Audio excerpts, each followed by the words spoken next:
All right, Jen, if there was one thing you wanted to share with anyone who's looking at starting a business or following you and the path that you've been on, what would it be? I would say that you take those doubts and you throw them out the window.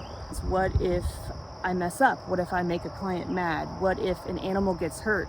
What if I fail and lose everything?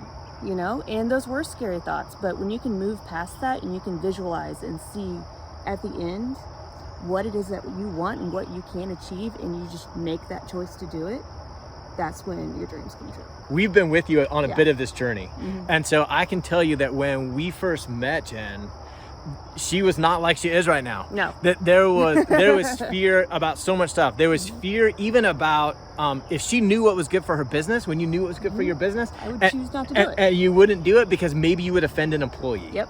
And there was fear about raising a price, not just because people wouldn't buy it. So I think a lot of people watching are like, oh yeah, well of course, raising your price is hard because what if people don't buy it? Mm-hmm. But it was a fear of what would the community think of me if they found that I was charging this price, all of those fears. I was so afraid, like you said, that clients were gonna come in and complain, and guess what? Some did. Big deal. Yeah. You know what? Most didn't. I was able to get my business from 6 figures to 7 in less than a year. Wow. Just from changing that mindset and being able to be like, you know what? I charge what I give. You know what I mean? You get what you pay for, and it actually shows people the value that you have when you charge more, and people will pay it because they want that high value. And then to be able to be on the other side of this and see how far I've grown and how big my company has come because of that. I wish I would have done it 5 years ago. Who knew?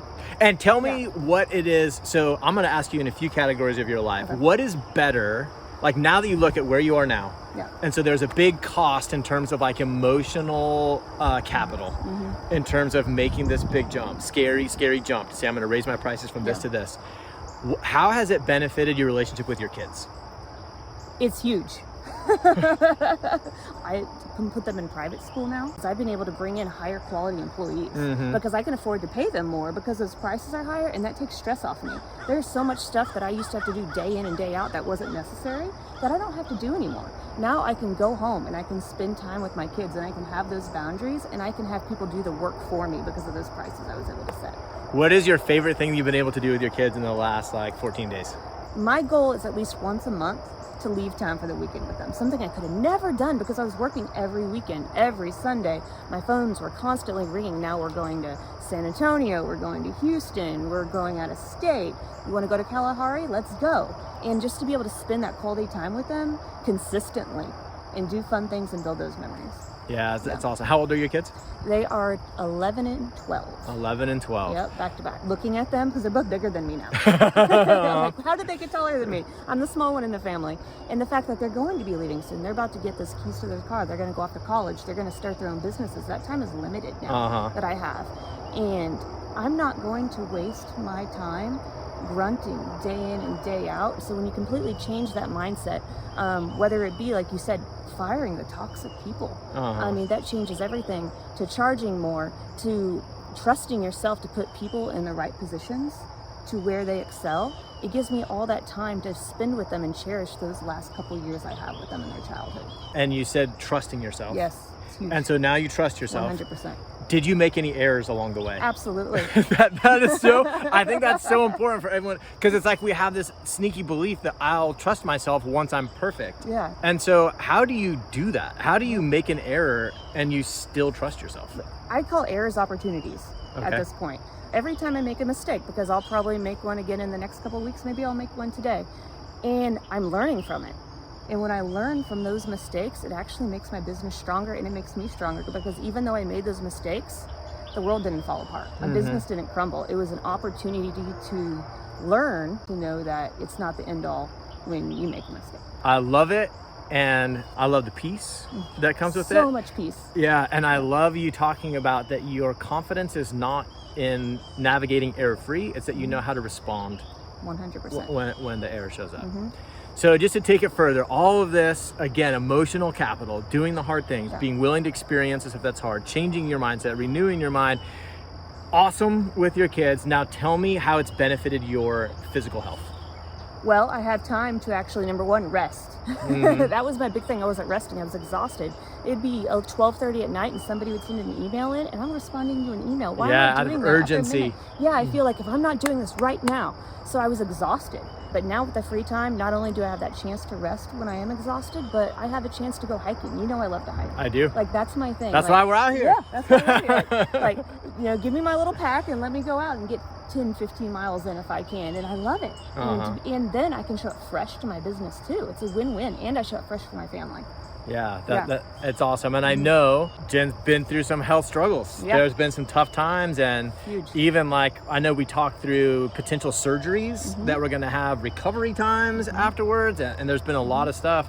And so I think that just looking at overall quality of life, of having the opportunity to prioritize your health and do it right, recover right. Absolutely. You know, man, and what a big thing. I couldn't imagine of going through everything I went through, whether it has been being in the wheelchair, the surgery, the 6 months to a year of recovery that I had, if my business wasn't where it was because of the work that we did together. You know what I mean? I wouldn't have had those people in place. It's like, how would have I even been able to go through that? It would have crumbled my business. But because I was able to put in that hard work and trust myself and then trust the people that I put in place, I was able to take care of myself. Yeah. What kind of shout out do you want to give to the people that had your back when that all went down? Your employees, I remember they kind of really stepped up for you. Yeah, they did. Oh my gosh, talk about love. Like, you guys are amazing. I couldn't have done it without you. Like, for you to just step up, whether you even be coming to my house to help me with things or at the business, when, you know, if mistakes did happen, you were able to take care of them. And it was so big. Yeah, I remember that because you were so stressed about it before. Yeah. And it like really forced you into even a bigger jump of, you know, bigger leap of faith of like really, you know, surrendering control of this and trusting your employees. And I remember you getting on calls with like tears in your eyes of just joy of how loved and supported you felt by everyone who was there. It was so big. Yeah. And I think that shows something too, as far as leadership goes. I'm such a better leader. I noticed back when I was so worried about what my employees would think, like, what if I fired them? What if I, you know, had to write them up? They actually didn't have like a respect or love for me either. And now those relationships, my business is happy. Like, it's a team. Dare I say family? Yeah, go for it. Hey, dare I say it can family? Be a family. No, we love on each other and we trust each other and we support each other. And I don't think that would have happened. Honestly, I'm going to take some credit on that. Without the work I would have put in, the leadership that I was able to provide to them. No, 100%. And I totally agree. I mean, as someone that watched it happen, you're 100% right. The last thing I want to push on a little bit, you know, again, the upside of this emotional capital, how is your relationship with Jesus different after going through this kind of scary time? Oh my gosh. Talk about God being in it when you didn't even see it. You know, talk about that. My relationship obviously with him is stronger because I don't just trust myself. I trust him. His hand has been there the entire time. He had his hand on my business and my employees the entire time. He never, ever let us go.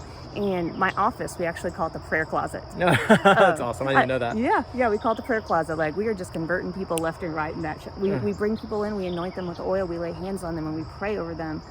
Even some of the non-Christians that work for me, they come in. I'm curious what your experience of the love of Christ was. If we're going, what is it, 4 years ago? If we go back to when we met, what was your experience of the love of Christ like? I was in a weird spot. I don't even know if I can verbalize that because, you know, I did have that love, but I was confused about it. Like, I knew he was there, but it wasn't palpable because I lived in so much fear and I didn't allow his love to really penetrate my soul in order to kind of overcome those fears. You know, I didn't have that deep relationship with him. It was kind of off and on, and then to be able to kind of, through everything that happened, build that relationship with him and get closer with him. My belief is that we are called, we're invited on adventures from God, and that when we say yes to those adventures, we might think we're pursuing a result, but we look back and discover that we're pursuing relationship. 100%. And so let's say someone's looking at this. And they're like, okay, I've got this, I feel this nudge to entrepreneurship, to starting this business, to, you know, jumping out, whether someone young or further along in their life. And they're like, but I feel like I'm going to be jumping beyond myself. You should. Why should they do it? Well, for starters, God puts that in you for a reason. If you have that nudge, if you have that urge, it's because he planted that inside of you. And you're going to be invited on a journey, and he's going to take you on that journey, and you're going to do things that you didn't know was possible, because he uses broken, fallen people. That's all in the Bible. And if you feel that, you need to go outside your comfort zone. Live outside that comfort zone and just trust God, trust yourself, jump forward, and you're going to be amazed and see what it is that you're able to do through Christ and through yourself. I love it. Yeah. I love it. I've got one more question. Okay.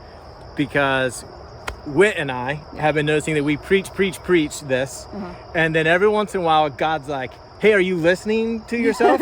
You know? And so we've had a little bit of good stuff right now of like having to take scary jumps. Yeah. What's your next scary jump? Oh, well, we might be opening a Morgan's Point location. Oh, man. I don't know if you knew that. I didn't know that. No, I had no idea. Yeah, it kind of fell in my lap, so I also feel Hey, like that's close to our house. I know. Hey. And so it's a work we're hoping for 2024. Okay. It fell in my lap, and that kind of tells me it's a God thing, because I wasn't even trying. And I'll be frank, it's like past my comfort zone. I have fear. I can admit I am scared, because like part of me is like, well, how am I going to stretch between two businesses? How's this going to look with my employees starting over? There's always that fear of failure. But I also know I've done it once and I can do it again, and I'm going to do it well. You know what I mean? And I'm just going to trust the process and trust myself and trust the fact that everything I learned through this first time, I can do it again. And maybe I I'll love do it it. a third. Yeah, and I think one of the most powerful things I'm hearing from Jen's story is that the fear doesn't mean don't. Yeah. And I think that's one thing that we get stuck in sometimes is that we're like, okay, I hear this call to this adventure, and I'm like, oh, but there's fear. And that fear may be wise. Maybe my fear is wisdom, and it's not. If there's fear, it's an adventure. Yeah. Like there's no adventure without the fear. Exactly. And so, if God's nudging you towards adventure, if you like to say yes to God's adventures, you can just do it in spite of the fear. Like fear present, no problem. You don't want to be 75 years old wondering what you would have done if you would have gotten past those fears, and how big and what potential you could have filled. Yeah. Now's the time. Do it now. I love it. I think those are words of wisdom. I think that I think that the biggest expense on the balance sheet of whatever your business or personal income is, the biggest expense in your life is the opportunities you didn't pursue. 100%. Yes. Awesome. Thanks, Jen. Thank you. Appreciate it. Thanks for sticking around to the end, and thanks so much for supporting Whit and I as we set out on our mission to spread this information out into the world so that anyone who needs it can have it. If you've been around us for years, or maybe this is your first time here and you're wanting to take this information and make it a little bit more personal, there are 3 super fun ways to work with us. Number 1, you can join our lifetime membership, where we will help you build your consistency by awakening your inner athlete. The second way is traditional one-on-one coaching. We take on a limited number of one-on-one clients, and we try to keep that number small and intimate so that we can make sure that you're feeling connected and supported. The third way is a client favorite, our adventure retreats. We believe that adventure is where fear marries fun. And when you've got 2 coaches as guides and the adventure shows up, you can't help but get unstuck. So if any of that sounds good to you and you'd like to take this a little bit deeper, you can get more information at www.steadfastlifecoaching.com. We look forward to getting to know you better.